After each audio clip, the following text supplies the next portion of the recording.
ఉత్తరం చూద్దామండి. వరంగల్ నుంచి శ్రీజ రాస్తున్నారు. అరటి చెట్టు కింద ఆంజనేయుని పూజా విశేషం ఏమిటి, పూజా ఫలం ఏమిటి తెలియజేయగలరు అంటూ రాస్తున్నారు. ఆంజనేయ స్వామికి కదలీ వృక్షంతో చాలా సంబంధం ఉన్నది. అసలు ఆయన నిత్య నివాసము కదలీవనమే. రంభావన విహారాయ గంధమాదనవాసినే. ఆయన ఎప్పుడూ కూడా గంధమాదన పర్వతం మీద అరటి తోటలో నివసిస్తూ ఉంటాడు. అందువల్ల అరటి తోట ఆయనకి చాలా ముఖ్యం. అంతేకాదు మార్గశిర శుద్ధ త్రయోదశి నాడు హనుమద్వ్రతము అని వస్తుంది. ఈ హనుమద్వ్రతము అసలు అరటి తోటలోనే చెయ్యాలి. అరటి తోట మనకి సాధ్యం కాదు కాబట్టి అరటి స్తంభాలు తీసుకొచ్చి చుట్టూతా పెట్టుకుని అలా ఆ వ్రత మంటపాన్ని సిద్ధం చేసుకుని వ్రతం నిర్వహించుకునేటటువంటి పద్ధతి ఇప్పుడు చేస్తూ ఉంటారు. కాబట్టి అరటి ఆయనకి రంభావన విహారి కాబట్టి అరటి చాలా ముఖ్యం. కేవలం రంభావన విహార అవటమే కాదు, శాస్త్రం చెప్పింది కదళీవన మధ్యస్థం పూజేజ్య కపీశ్వరం తస్య పుణ్యగుణం ప్రోక్తం గుణితం కోటి సంఖ్యయా అని చెప్పారు. మామూలుగా విడిగా చేసినటువంటి పూజకి అరటి తోటలో ఆంజనేయ స్వామికి పూజ చేసినటువంటి దానికి కోటి రెట్ల ఫలితం ఉంటుంది అని చెప్పబడింది. అంటే కోటి అనేటటువంటిది అనేక రెట్ల ఫలితాన్ని ఇస్తుంది అనేది అనుకోవాలి.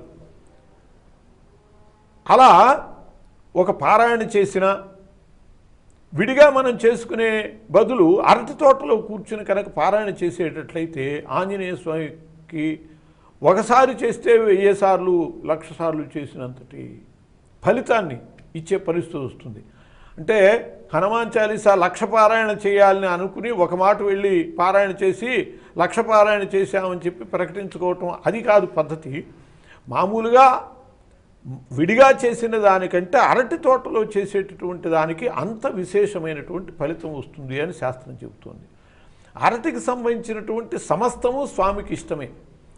అరటి పండ్లు మిగతా పండ్లన్నిటికంటే ఆంజనేయ స్వామికి చాలా ఇష్టమైనటువంటిది అరటిపండు. అరటిపండు నివేదన చేస్తే ఆయన సంతృప్తి పడతాడు. అంతేకాదు అరటి పళ్ళతో పూజ చేయటం కూడా ఉన్నది. 1,00,000 కదళీ ఫలార్చన చేసినటువంటి వాళ్ళు ఉన్నారు. నిన్న కాక మొన్న కూడా గుంటె ఆంజనేయ స్వామికి 1,00,000 కదళీ ఫలార్చన జరిగింది. 1,00,000 అరటి పళ్ళతో పూజ.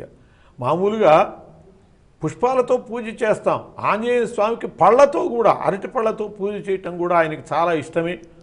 అందువల్ల కదలికి సంబంధించినటువంటి సమస్తము ఆంజనేయ స్వామికి ఇష్టం కాబట్టి ఆ కదలీ ఫల నివేదనము కదలీ ఫలార్చన మనకి వివేకానందుని యొక్క బాల్య సంఘటన ఒకటి కనపడుతుంది.